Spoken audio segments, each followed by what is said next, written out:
the end. Before we begin, I thought I'll give a little bit of an introduction, what we're going to talk today at this event, and after that I will give the stage to our real stars today, which are from very diverse backgrounds and parts of the globe. So current climate change action in developing countries often involves a third party that implements and designs projects with control of most of the resources, rather than the people affected on the ground.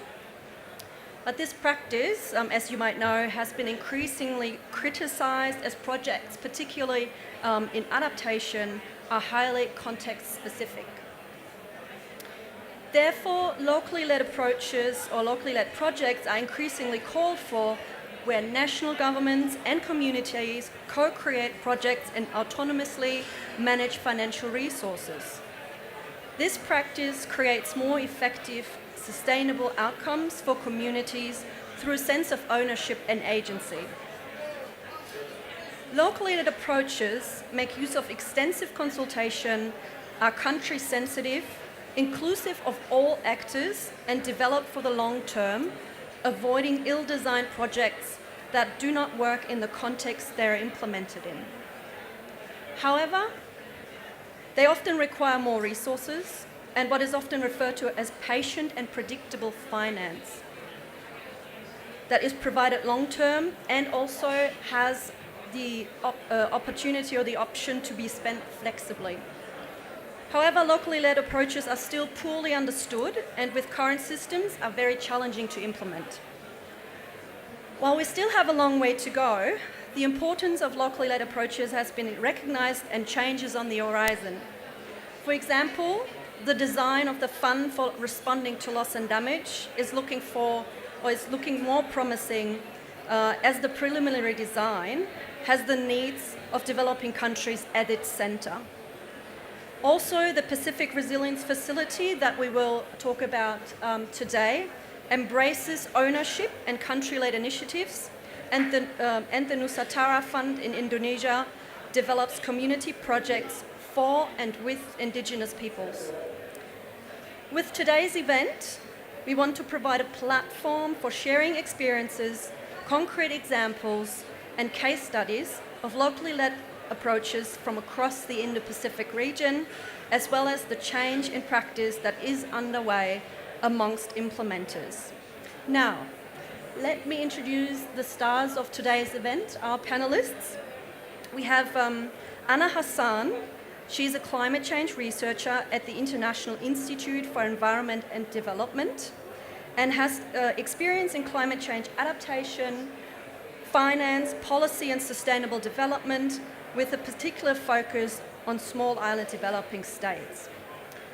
Anaa previously served as Assistant Director at the Climate Change Department of the Government of the Maldives, where she played a key role as a member of the Maldives delegation to the UNFCCC negotiations. We also have with us today Mr. Jean-Bernard Carrasco, Assistant Secretary of the Climate Resilience and Finance branch of the Australian Department of Foreign Affairs and Trade. JB has a long history working on climate change, including policy and program development in the Australian government, and he is currently responsible for the oversight of the delivery of Australia's climate finance commitments. We also have with us today Ms. Finau Soqo, the General Manager of the Pacific Resilience Facility. Finau brings first-hand insights from leading an emerging facility dedicated to building climate resilience within communities across the Pacific region. She has more than 20 years of experience in financial institutions and investment management, including as a former country manager of ANZ in Kiribati. Also with us is Ms. Sumaya Binte Selim Suda. She's Program Coordinator for Gender and Youth Projects at the International Centre for Climate Change and Development. She holds a Master's in Environmental Science and is responsible for the coordination of the Youth and Gender Program. And another key focus of her work is the dimension of non-economic losses as they relate to loss and damage, locally led adaptation, and the inclusion of locally led adaptation. All right, let's start with our questions. I might start with Anaa, if that's all right. Yeah. Anaa, from your research, can you explain to the audience what locally led approaches are and why they are so important? Thank you, Melanie, and thank you for having me here today. Really pleased to be here representing IIED. Before diving into our research, particularly on LLA, I just want to kind of take a moment to step back and kind of reflect on IIED and our work on driving ambition on LLA and what it really means to us.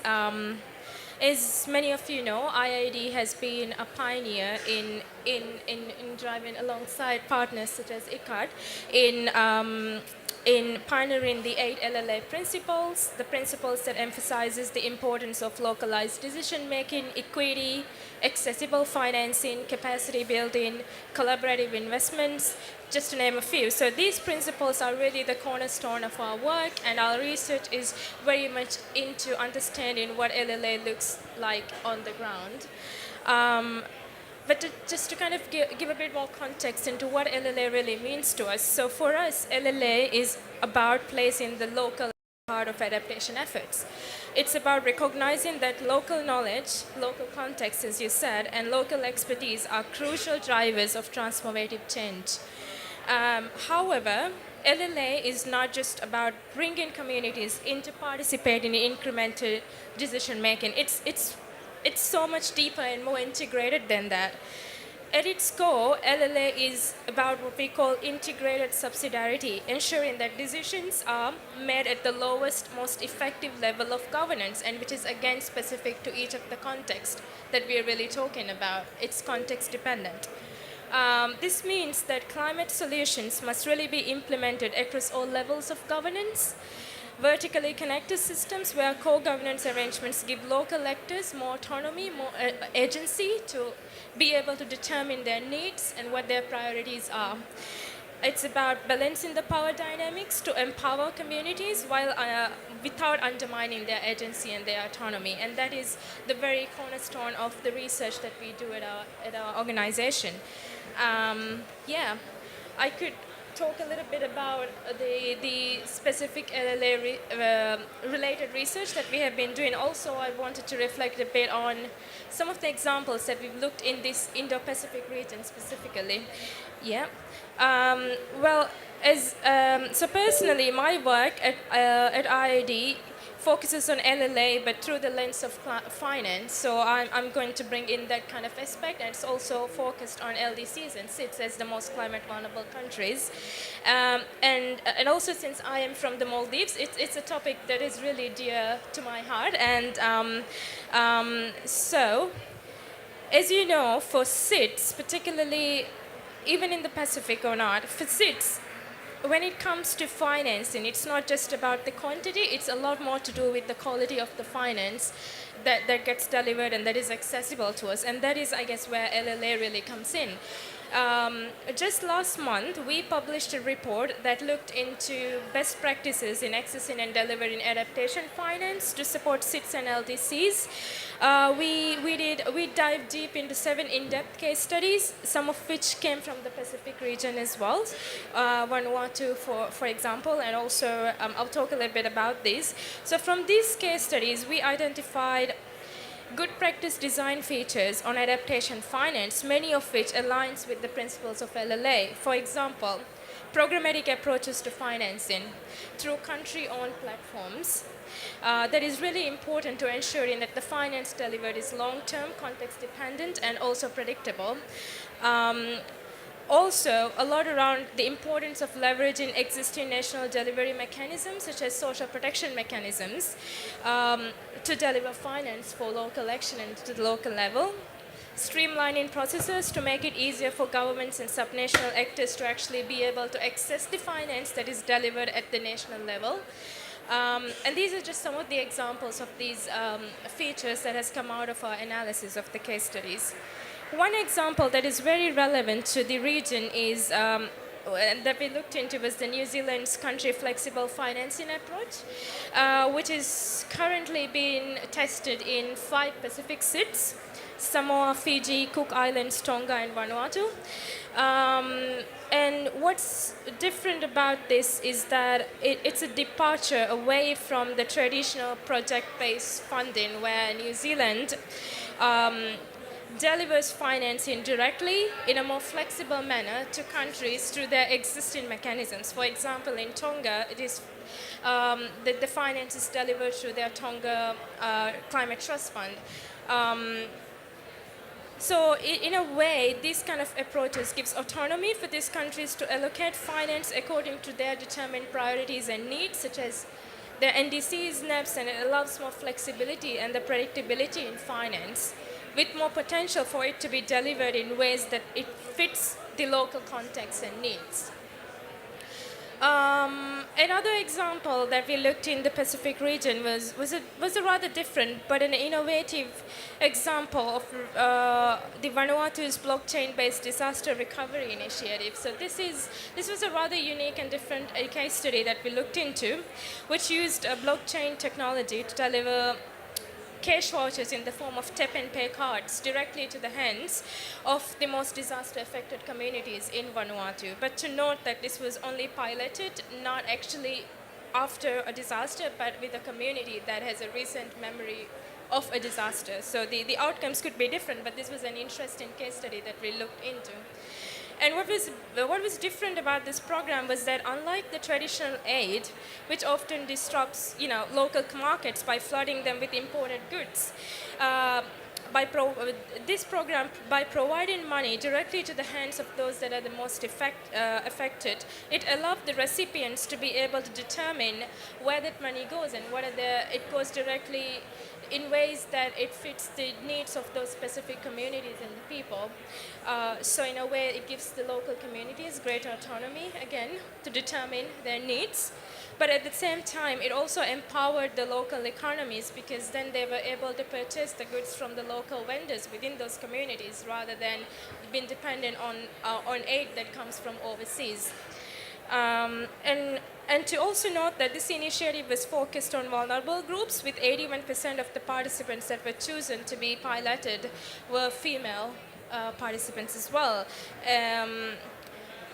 While this example is promising, as I mentioned at the beginning, it also raises important questions around being very heavily reliant on technology and these tap and pay cards.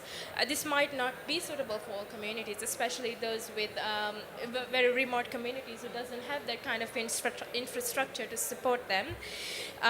Also depends on the financial literacy of the communities, the technological support, a lot of other factors. But this was an interesting and a promising example that we looked into, that is a business and usual way of directly providing money to the hands of the most vulnerable communities.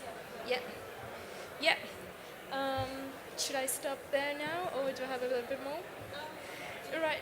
Do you want to share more examples? Otherwise, we just come back to Okay, good. Okay, let's do that. yeah. Oh, well, that were some really great examples, very tangible and concrete examples that work on the ground. So I'd love to delve deeper into that later, and maybe the audience has also some questions for Anaa later on how she overcome or how these projects overcome some of the challenges, and maybe what we can learn from these projects in your own countries if you work on locally led adaptation within your backgrounds. I might now go to you, JB. So you work for the Australian Department of Foreign Affairs and Trade, and I know that you are increasingly recognising also the importance of locally led adaptation. Can you tell us a bit about how the approach to project implementation has changed over the years within the Australian government, and how you're currently approaching project implementation? Yeah. Sure. Hi, everyone, and thanks for coming along. So I've been involved in climate and climate programming probably for around 20 years, so I have seen quite a shift in that time. And I think we all know, and we've all have examples of where best intentions go astray. Often two governments will get together, maybe for political reasons, make an announcement about a program, and then away we go and we develop it. Or maybe the program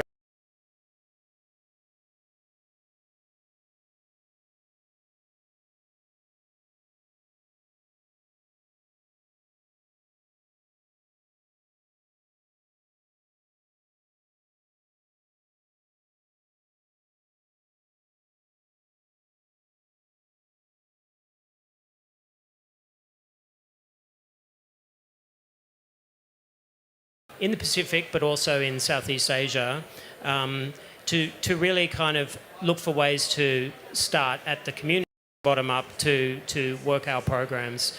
Now, how do we do that? A couple of things. First of all, we're lucky that we have often quite a long engagement with our partner countries, and we also have long programs. So I think on average, our bilateral programs are somewhere around 6 years old and 6 years in length, and often that builds on something that's happened previously in second, third phase. So that actually allows you to learn and to adjust and to change things. Second thing is it's all about communication, and you know, we have a genuine partnership with our counterpart governments, and I've seen that really change from, to be frank, something that we used to say to now actually to be something that we used to do.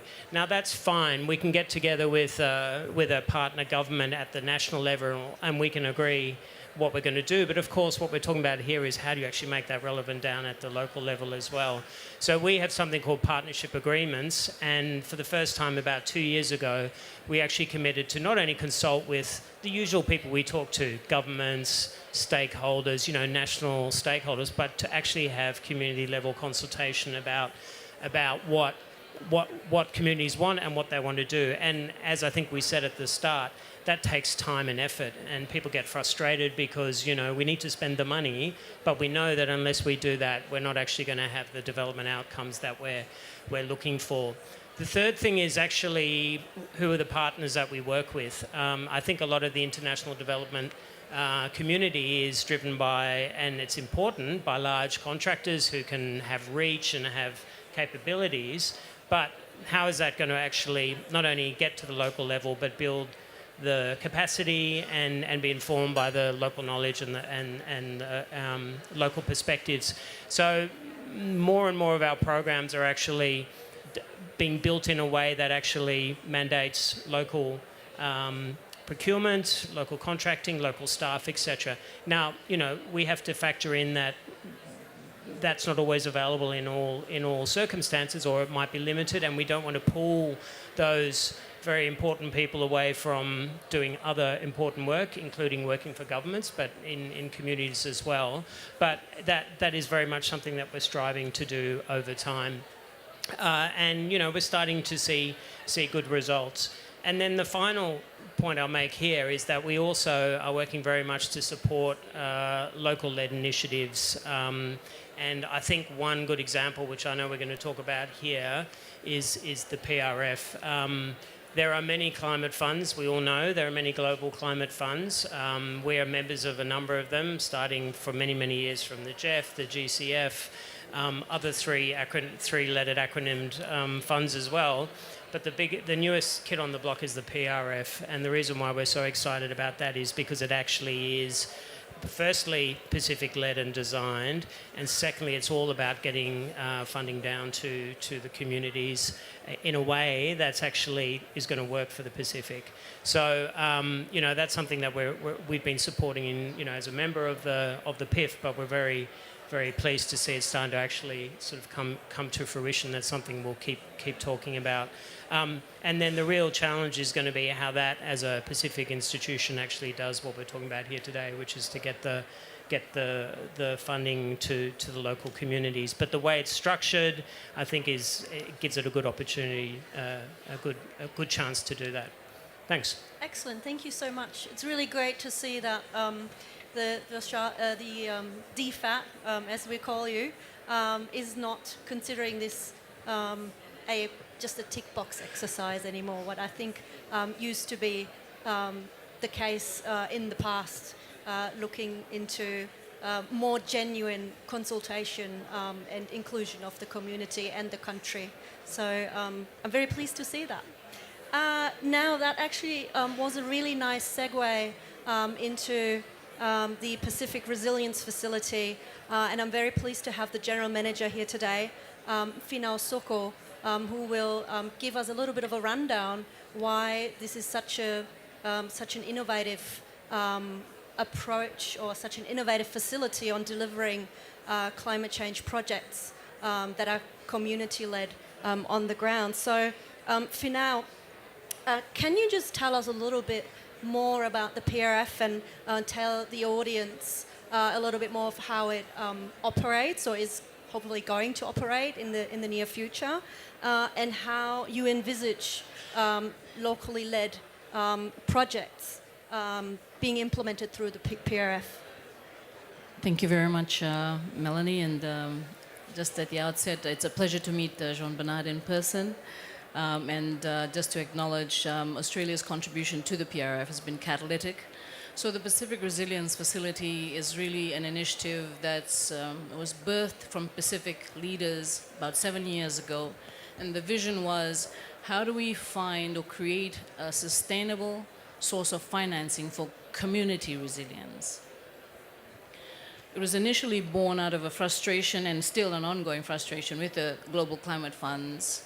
There's a lot of lessons learned, so I feel like a lot of pressure when we get to the implementation stage that we don't repeat a lot of the mistakes that we already know. But the good news is that we have the benefit of hindsight. So the PRF is really a grant investment vehicle. From the returns that we'll make from the investments, it's to provide a predictable cash flow stream for community resilience financing right across all the member states, members of the Pacific Islands Forum. There will be 16 countries that will be, eligible for allocation. So this is the first point, I think, of being locally led in the sense that it's Pacific owned and Pacific led. This is an extremely important concept. The second is just around, I think I'm thinking about this really as a banker, having the community at the front and the center of everything that we do. I think the original design pre-COVID was sort of a one-size-fits-all in terms of the granting sizes, but acknowledging the diversity of the Pacific and the diversity of our climate and disaster risk profiles, when we do the programming co-design next year, it's really about understanding the landscape for each member country and then tailoring the offering according to where the gaps are. And I think one of the key things that the PRF has to reflect on is the fact that how do we define agility? The first is flat organizational structures for decision making, so that the distance between the community and where the decisions are made is as short as possible. And we all know development right now, climate financing, is just now an intermediation business. Everyone's clipping the ticket, right? So by the time it reaches the community, it's actually a fragment of what was actually initially envisaged. So that's the challenge of and the opportunity in the business model. And it's funny, I was just in a meeting yesterday. Someone said, the Pacific, it's because they're very small, the distance, and so we have to look for scale. But this is the fallacy in the thinking. The business model needs to be tailored for our reality, not like as an exception. It's actually the core of the business model of the PRF needs to be tailored for the distance. Acknowledging that, the hypothesis is the further communities are from the center, the less access they have to information, and therefore the less access they have about access to finance. And these things are directly correlated, and therefore the less access they will have to services, such as shipping. There's a lot of case studies, there's hundreds and thousands of projects, but the way that we have to look at it is, how do we understand the cost structure to deliver projects in a sustainable way. And the word that the person used yesterday was like, oh, it's not actually financially profitable. And in my mind, and my very polite response was, well, it is profitable, but from a social perspective, because the profitability is when the community builds their resilience. That is the profitability in the business model. And I think this is a very important perspective when we're talking about access to finance and access to climate finance. How we look at the entire business model of delivering to communities.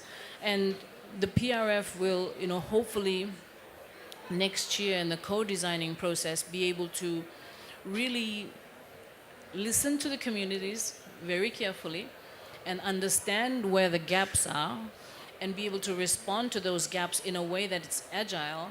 But I think that the challenge will be that every 3 years we have to be responding, not like this is the fixed approach for the next decade, because it's so dynamic. We're hearing cases of, taking 7 years, 8 years.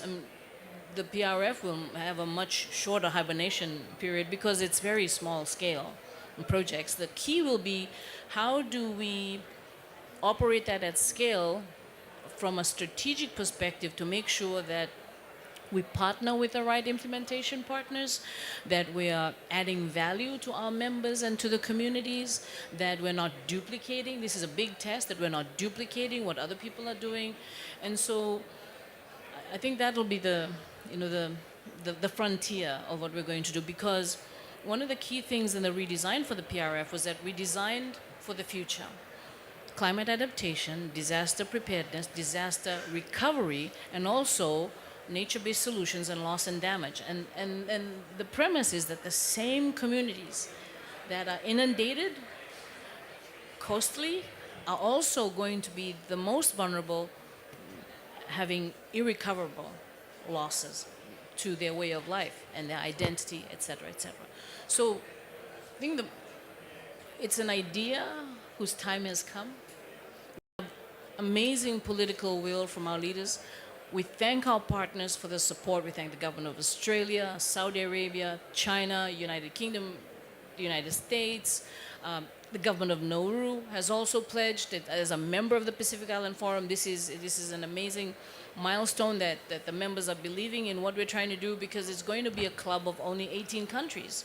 We don't have to lobby with other 300 countries to get, like $1, and it'll take like 10 years to get that $1, which is like, it defeats the entire purpose of being community-based and community-led. And so the PRF is going to have a proof of concept phase, a pilot phase for the first 3 years, where we will have to work very hard to test it and to prove that it is a business model, that that is absolutely fit for purpose for the Pacific. And so this is a very important concept. And lastly, and I'll just take another 10 seconds, I think one of the ideas that we really want to experiment with is the role of digital. How do we digitize access by the community, because everyone has a phone? So how can we make it more accessible for communities? We can have it in the vernacular. There's an app now for everything. So why haven't we really harnessed the benefits of digitization for development, for our community, so that we can reach the unreachable, bank the unbankable, reach the unreachable? There's so much to do, but how do we make it smarter, for communities, and acknowledging that some communities will not have access to the internet, and we'll tailor accordingly.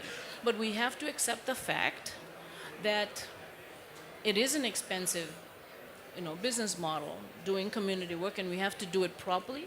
We have to do it right. And frankly, we're running out of time. And so I hope I've answered the question. We're not an established institution. We're going to be legally established next year. We've commenced granting in 2026. We've got 150 million in pledges so far. We need another 100 million in order to reach our first $250 million target. And then we need another 250 million next year. But we're well on track, for that. And we just want to thank everyone, and happy to take any questions afterwards. Great. Thank you so much, Finau, and for that explanation and on how the Pacific Resilience Facility works. And you have a great person next to you that you can talk later maybe about the dollar figures and what needs to be done. But I've seen you work really hard on that and really pulling it off the ground. And what you mentioned about profit, I think it is, when you think of it, and that also goes in the research that Anaa is doing, every adaptation project that is working and was designed with the community and the community was consulted is profitable, because if you don't do that, it falls through. And even only if you spend $1 million, well, then you've wasted $1 million. So you might want to at least want to spend a little bit more, and it will last. It's sustainable. It has longevity, but you're not wasting your money. So in that sense, it is profitable. And the other thing I think wanted to highlight is that the PRF, apart from the fund for responding to loss and damage, is the only facility or the only climate change fund that actually includes the option of addressing loss and damage and non-economic losses. So that is another innovative feature of the PRF, and I'm really excited to see where this is leading us in the Pacific in the next years to come. Wonderful.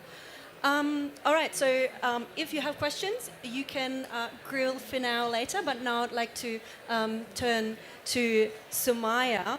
And I'm really excited to hear about some of the hands-on experience in the implementation of local adaptation in Bangladesh. And you also work in particular with women or women empowerment and youth. So that's quite an interesting perspective. We don't hear about that a lot. So I would like you to tell us a little bit about the importance of considering women's needs and also youth's needs in local adaptation projects, and maybe put that in the context of your home country. Thank you so much, Melanie. So what I want to start with, basically, if I work for youth and gender, so I have like a system in our center where we actually mentor a bunch of youth for the year-round process. So that's the capacity building side of us. But we always try to do something that is sustainable. So as a research center, we don't have the authority to implement some project, but we do partner with different organizations. For example, if I want to say something about local adaptation, I must go on a project that is a very long name that we call Building Climate Resilient Migrant Friendly Towns Through Local Adaptation. So because we kept it a very long, because we want to focus on every words of the whole name. So we started to work with this on with BRAC and Global Center on Adaptation. So we have the target to cover 30 municipalities under the local adaptation system within 2030. So why we actually choose the municipality? Because we thought that either way we need the government. As NGO, as research center, we can do our work alone.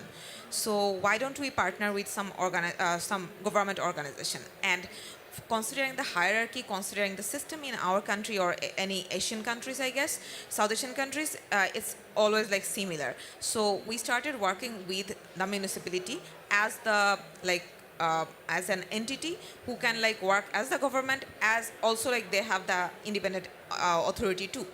So we started working with a very vulnerable municipality called Mongla. It's in the southern part of Bangladesh. So when we start working on that, before deep dive into our research work or what we actually want from the community, we wanted to know from the community. So it was kind of a rigorous and time-consuming process to make them understand what we actually want and how they are understanding it. So it's included lots of capacity building session with the local people, with a proper management system and the ratio of male, female, adolescent, also the youth.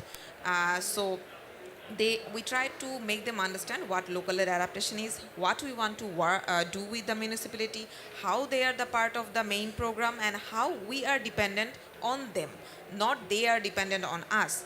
So that's where we began. And then when we started working with the municipality, there was quite positive vibe from the municipality too.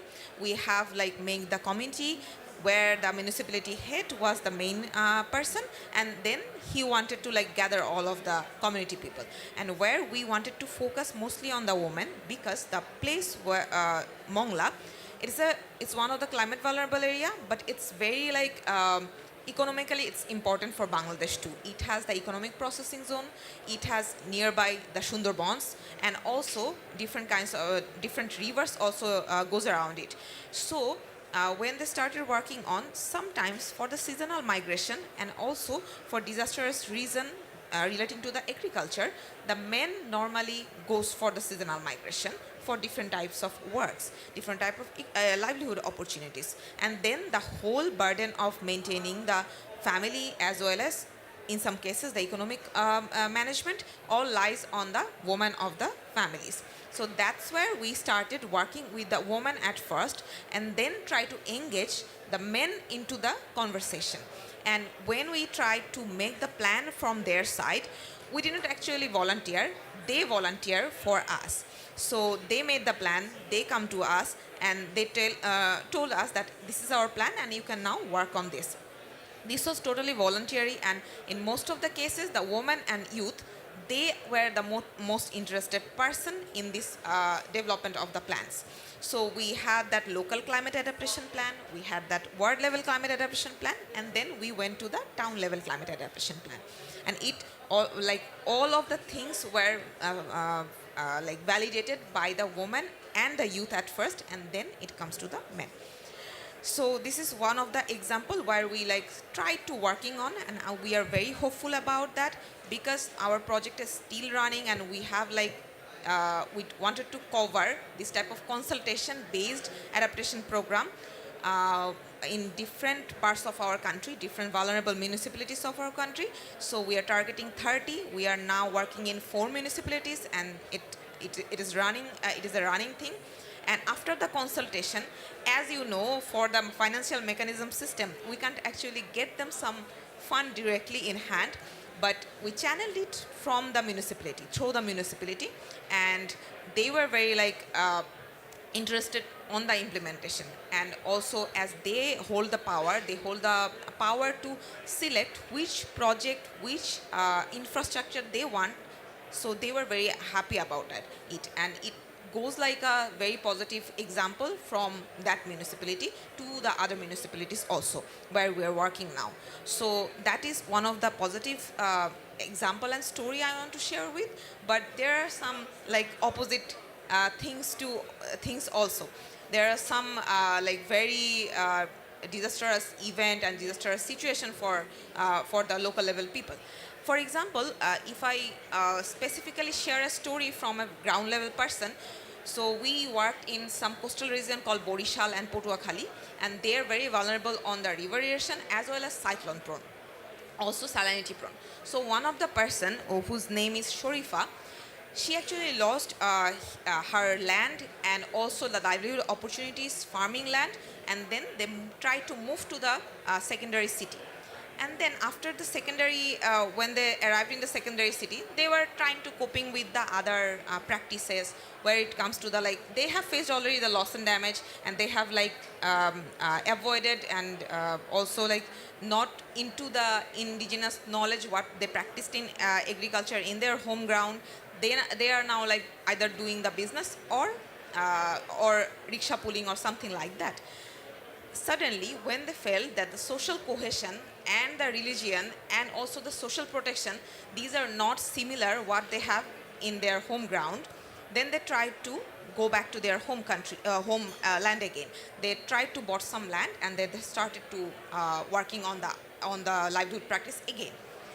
Then again the river erosion came, and they lost their land again. So now they tried the coping mechanism. They tried to like get to the last option of displacement from the adaptation side, but they couldn't like actually adapt. And when they come back again, they lost again. So it also created some non-economic loss and damage impact.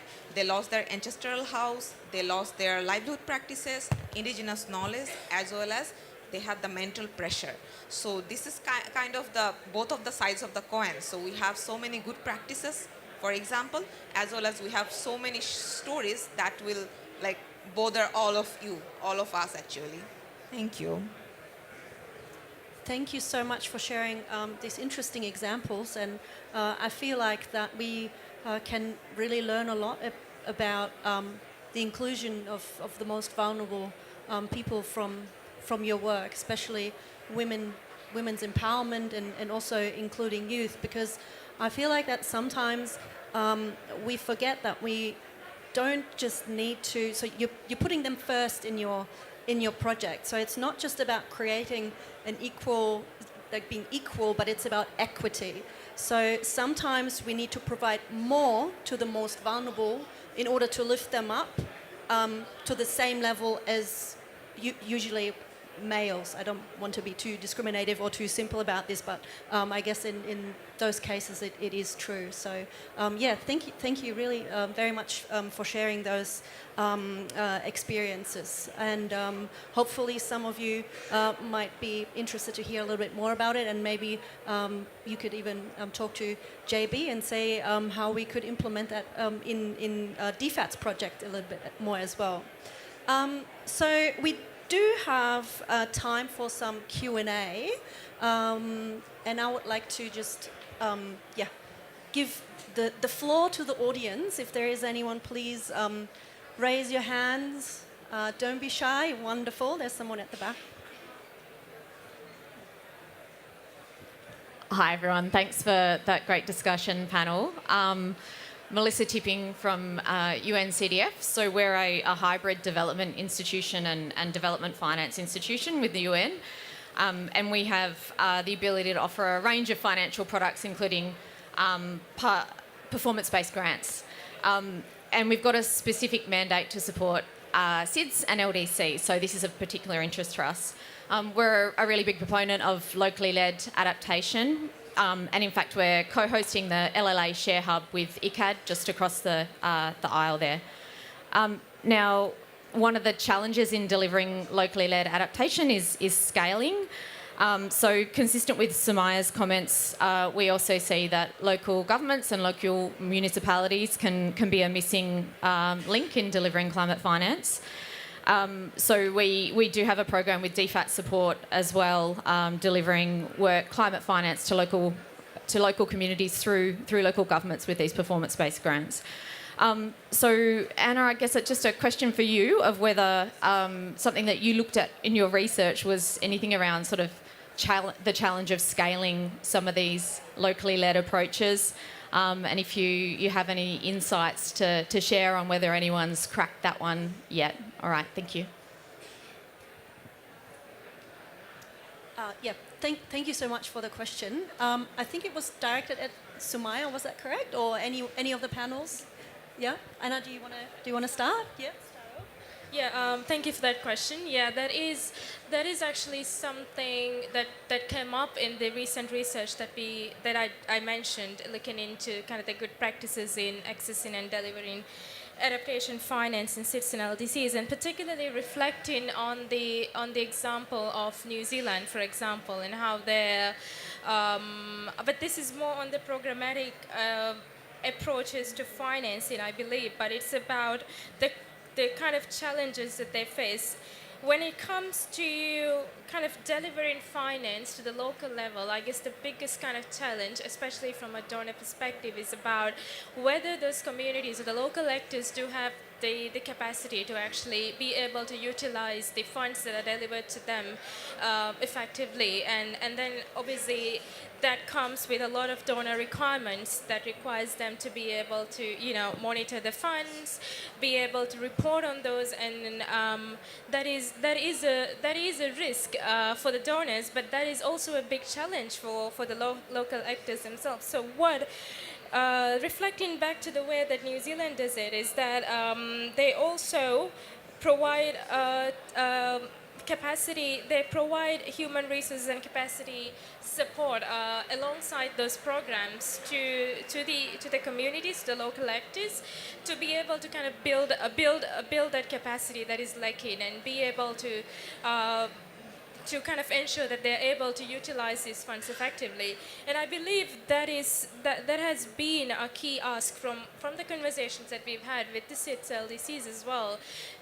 It's been patient, and it's also given them the time to be able to build those resources that is lacking, and it's a lot to kind of it's a lot that needs to have that kind of understanding and mutual trust and accountability is, I believe, what's really key to be able to do it properly, and we see that it's been done in places, so that's good. So there's potential and it's promising, I believe. But yeah. That'd be it for me. Yeah. Thank you so much, Anna. I was wondering whether any of the Anna would like to have a go at that question about scale. So I might go. Finau, you want to go first, and then we move over to Sumaya. Thank you. I knew that question was going to come from Mel anyway. So, look, for the case of the Pacific, scale is absolutely a challenge because of our sporadic geographical layout. I went to Palau earlier this year, and there are hundreds, in FSM, hundreds of islands. I mean, when I think about scale, I think about it at two levels. One, I believe, and this is coming outside in, I believe now the programmatic theme is coming up, but I think the future is in portfolio risk. Climate and disaster portfolio risk based on the risks that the community faces. Because when we look at climate risk, climate adaptation, there's a couple of vertical lines. So is it coastal inundation, so seawalls, and there's a number of measures around that, whether it's mangrove, seawalls. And when you look at disaster preparedness and disaster response, there's a couple of other sort of vertical themes that are coming up. But when we look at scale across 16 countries, how do we... So for the PRF, if we invest 150 million at 5%, we'll get 7.5 million. 7.5 million over 16 countries. And if we have only 5 projects approved, eventually from every country, that's already 80 projects.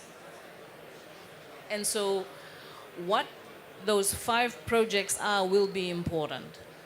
And the scalability will have to start with the ability to scale at a micro level on what the actual projects are and how we can organize ourselves with our partners to demonstrate and then scale accordingly based on, one, whether there are natural opportunities from those existing projects, or whether we say, yeah, I think we've done a great job with this one, they're resilient, so let's go for the next call on another theme, or do we just continue? The other negative externality with programming is that there are also projects that are falling off that maybe there's a need for continuity, but there's no money. So the PRF will have to be, open to picking some of that up and making sure that the tail really does build resilience. But I think one of the things I wanted to really share is when we look at community climate and disaster resilience in the context of the Pacific, if you have one island with 5 villages, in each village there are 4 communities. So that's 20 communities.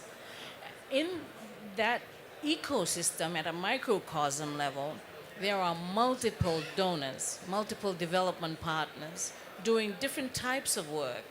PRF, GGGI, ADB, World Bank, maybe somebody's doing a jetty, somebody's doing mangroves, somebody's doing health, whatever it is. The idea, and what we really need to, how do we prepare our communities for a planet that is changing so fast, is how do we build the collective resilience of that community. And that's the challenge of scale. We can scale at a micro level to scale up the community, but also we need to also scale faster at a regional level to scale up. So 80, next call, 160, next call, 240, and because that is the quantum of the need.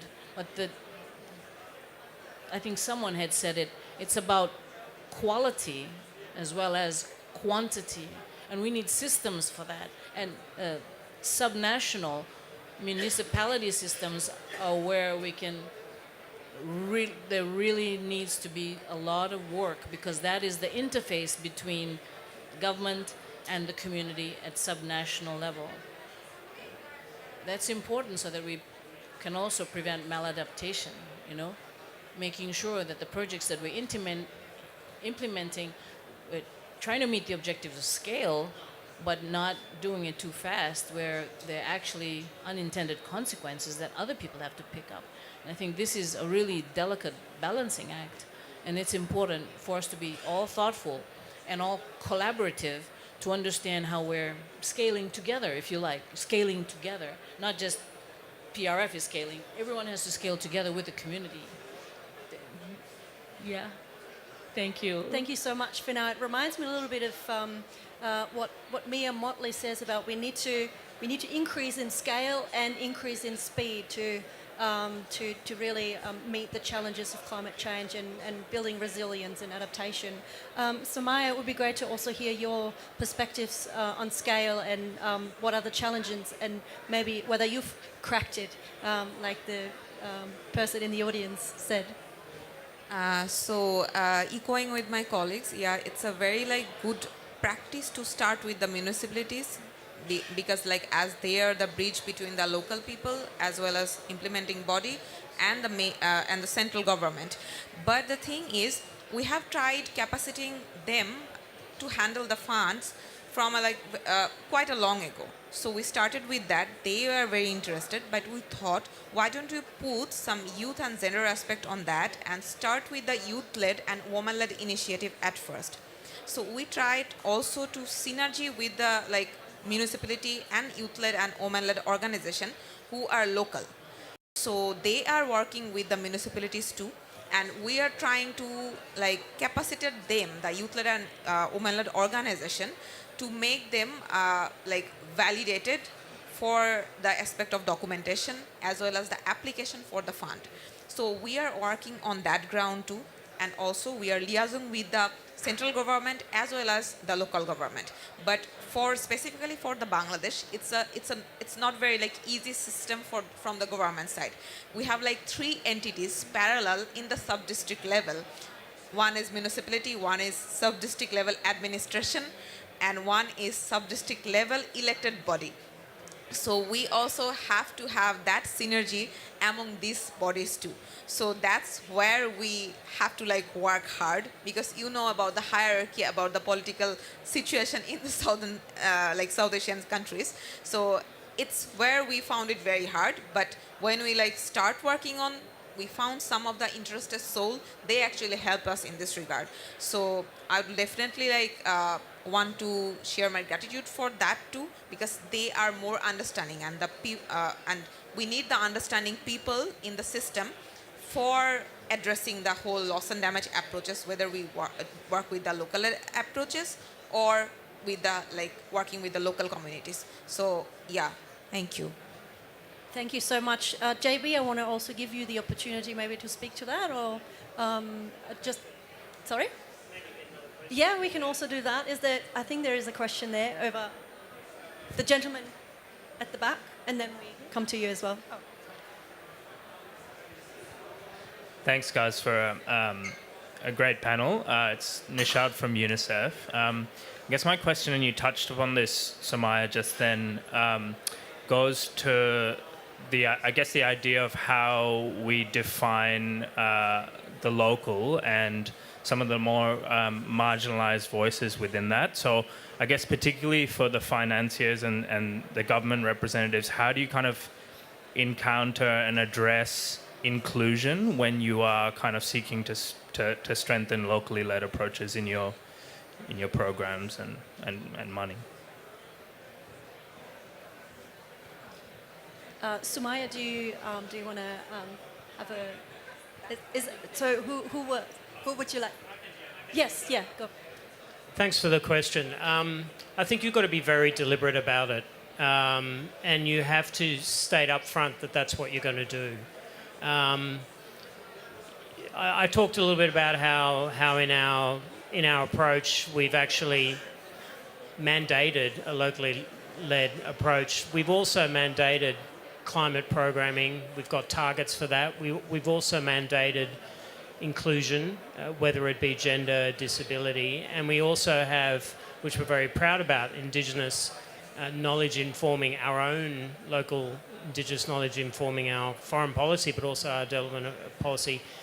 And that can be an uncomfortable conversation that we have with international partners. But, you know, it's one that we really hang our hat on and we really push. Now, that's going to be different, obviously, in different contexts, and you have to be, if you want to work, you know, with partners, you have to be mindful of cultural differences, of different approaches, not only between countries, but within countries as well. If you think of, I was posted to Indonesia, you think about the diversity within Indonesia, what might work in Aceh might not work in the Christian parts of the country in the east. So, you know, and it's very much about, from us, it's very much about walking the walk in terms of the way that we do our foreign diplomacy, but also our development, and then engaging deeply and talking to counterparts about that. We need a social license not only from the Australian public to do our work, but also from the countries that we're working in. I was also posted in Laos, and it was really interesting there, the conversation on gender equality, there was no problem at all about that because of the social structure there as well. But then conversations around sexuality and that sort of stuff was much more comfortable. So you find the ways of working, and you push on those levers, and you work respectfully to try and to make sure that the most marginalised are actually affected. That's our approach anyway. Thanks. Do you want to respond to that as well? We have a couple of minutes very left, briefly. and then I would like to maybe give another member of the audience to ask another question. I think that's so as a member-owned fund facility, it's going to be extremely important that we demonstrate what, how Pacific culture is also considered in the way that we implement projects in local communities. So it's absolutely front